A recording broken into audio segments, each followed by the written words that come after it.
School Publishing, online video tutorials. This is page 84 and 85 of the elementary book, and we're learning about the C scale today. Alright, so a scale is a set of notes running from C to C or D to D or A to A, and there are lots of types of scales. And Western music is based very heavily on the major scale. So the C scale is the easiest for one that we normally learn first because it has no black notes in it. So it runs from C to C, and you can play it anywhere from C to C on the keyboard. Now, the most important thing is getting the fingering correct. Now, just before we do that, we're just going to have a look because we're learning a new note here that we haven't seen before, which is high C. So if you have a look at the diagram, you can see we're learning to this C up here, which we're going to call high C. So we know middle C, and we also know the B below.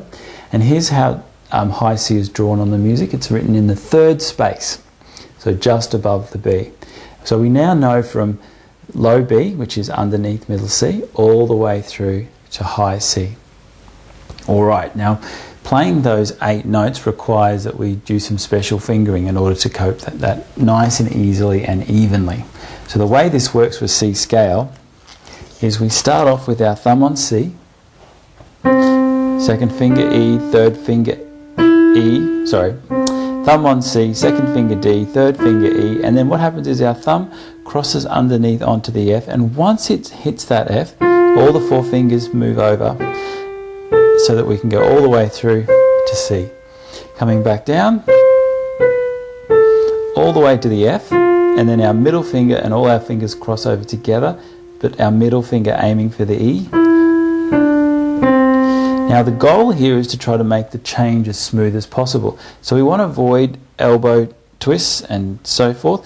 We want as much movement coming from the fingers crossing over and thumbs sneaking under like that. So I'll just show you. So it goes 1, 2, 3, thumb under, 1, 2, 3, 4, 5, 4, 3, 2, 1, 3, 2, 1. Okay, so practice that at home. The fingering's marked down here. There's one more thing to learn today, which is a repeat sign. So at the end of our C scale, you can see there's these 2 little dots there. So we have our normal double bar line at the end, but the the 2 dots there turn it into a repeat sign. Now in this situation, the repeat sign sends us back to the start, and we just play it again. So we play it through twice, and you'll hear that with the backing as well. So you play it through twice. There is another way that this repeat sign works. So that's the most simple version of the repeat sign. The next one is if we have an opposing repeat sign. So you can see this facing the opposite way.